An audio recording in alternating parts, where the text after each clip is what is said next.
जीवन हे जगावे, निसर्ग वैभव ते पहावे.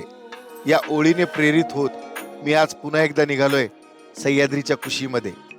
निस्वार्थी निसर्गाकडून माझ्या मानसिक शांततेचा स्वार्थ साधायला. साधारण 6 वाजता घर सोडलं आणि माझा प्रवास सुरू केला पानशेत धरणाच्या दिशेने. डोंजे फाटा व खानापूर ही 2 ठिकाणे ओलांडून पुढे आल्यावर या निसर्गरम्य दृश्याने मला इथे थांबण्यास भाग पाडलं.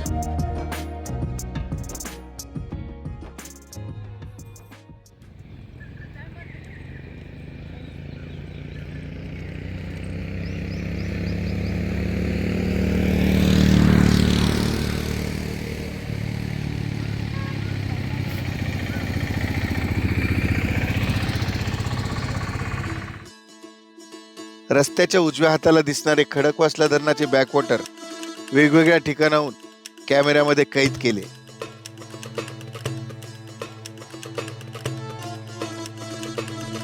शहराच्या धावपळीपासून दूर निसर्गरम्य वातावरणात केलेला हा प्रवास मनाला सुखद गारवा देत होता. पुढे काही वेळातच पानशेत गावच्या अलीकडे असलेल्या कुरण फाट्यावरून डावीकडचे हे वळण घेतले.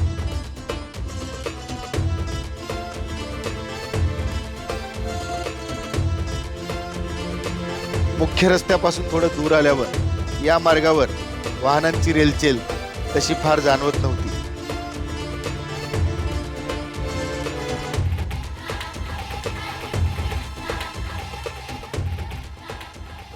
मंडळी नमस्कार, कसे आहात तुम्ही सगळे? आय होप तुम्ही सगळे मजेत असाल.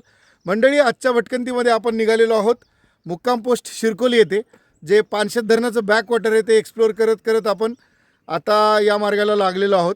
तर मी आत्ता कुरण फाट्यावरनं लेफ्ट घेतला आणि तिथून एक 4 ते 5 किलोमीटर पुढे आलो. वाटेमध्ये खूप चांगला निसर्ग पाहायला मिळतो आहे मला. तर तिथला सीन मी तुम्हाला दाखवतो. आणि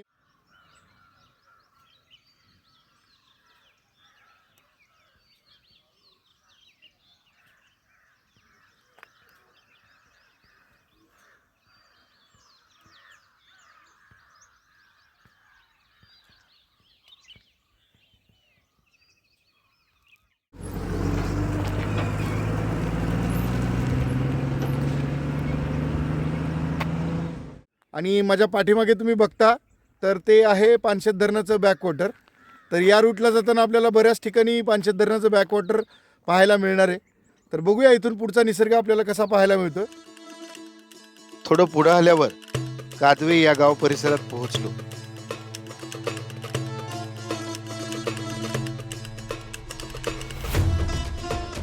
या ठिकाणावरून डावीकडे जाणारा रस्ता वेल्ल्याकडे जातो आणि हे उजवीकडचे वळण आपल्याला शिरकोलीकडे घेऊन जाते.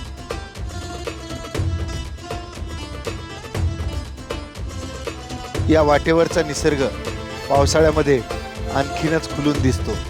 त्यामुळे या मार्गावर पर्यटकांची गर्दी तशी पावसाळ्यात जास्त असते.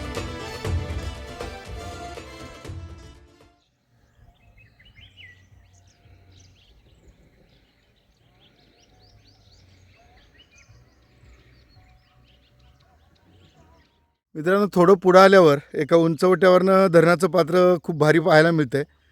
तर या ठिकाणाहून बघा कसं सुंदर दृश्य दिसतंय आपल्याला पानशेत धरणाचं.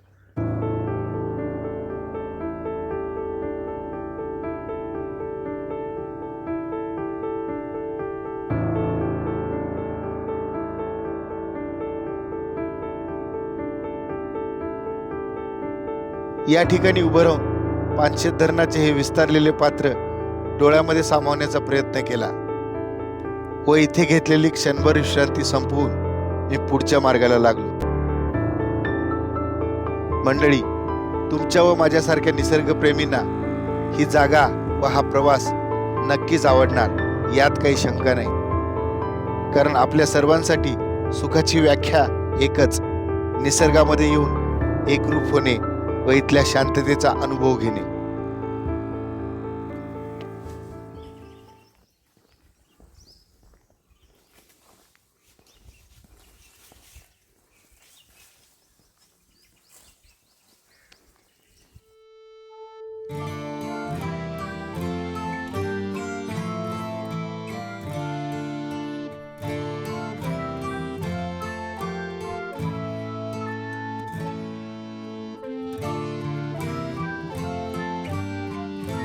या प्रवासात रस्त्याच्या वेगवेगळ्या टप्प्यावर मिळणारं हे नेत्रसुख आठवडाभराचा थकवा दूर करत होतं.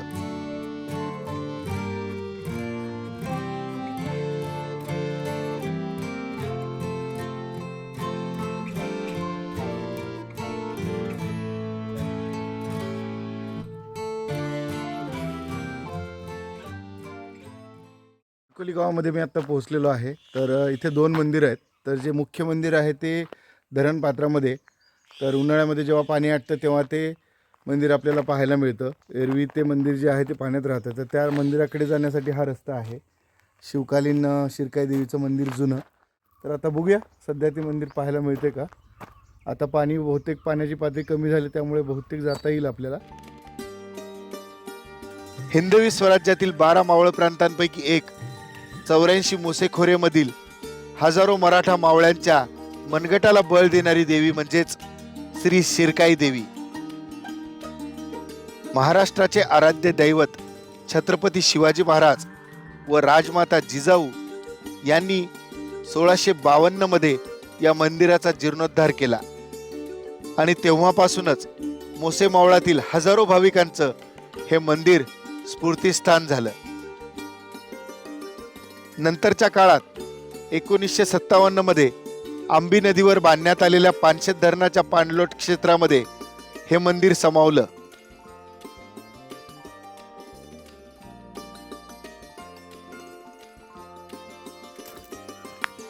हे ते धरण पात्र आहे. जेव्हा पाण्याची पातळी वाढलेली असते त्यावेळेस मात्र हे मंदिर जे आहे ते पूर्ण पाण्यामध्ये असतं.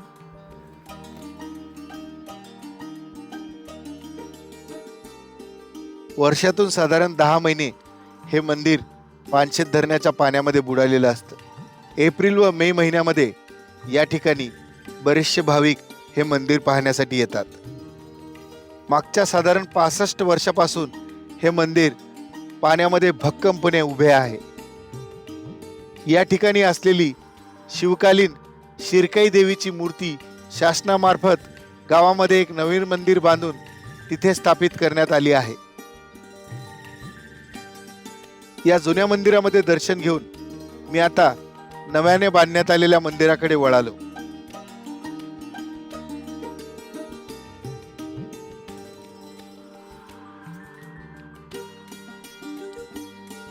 या गावामध्ये असलेली ही कुलस्वामिनी शिरकाई देवी या पंचक्रोशी मधील जागृत देवस्थान आहे. आई शिरकाई देवीचं नाव घेत माझ्या मनामधील भक्ती अगदी दाटून आली, कारण देवीचं हे तेजस्वी रूप पाहून अगदी भान हरपून गेलं. काळ्या पाषाणामध्ये घडवलेली श्री शिरकाई देवीची ही मूर्ती महिषासूर मर्दिनी रूपामध्ये आहे. दरवर्षी शिरकोली गावातील होणाऱ्या यात्रेमध्ये हजारो भाविक या ठिकाणी दर्शनासाठी येत असतात. या मंदिरासमोर असलेल्या श्री वाघजाई मातेचे दर्शन घेण्यासाठी मी आता या मंदिरात आलो.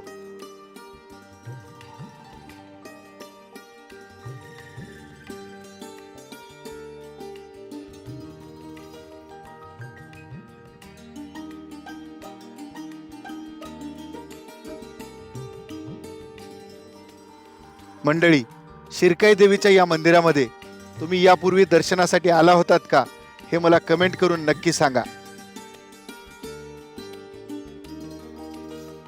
या मंदिरामध्ये दर्शन झाल्यावर मी आता माझ्या परतीच्या मार्गाला सुरुवात केली व शिरकोली गावचा निरोप घेतला.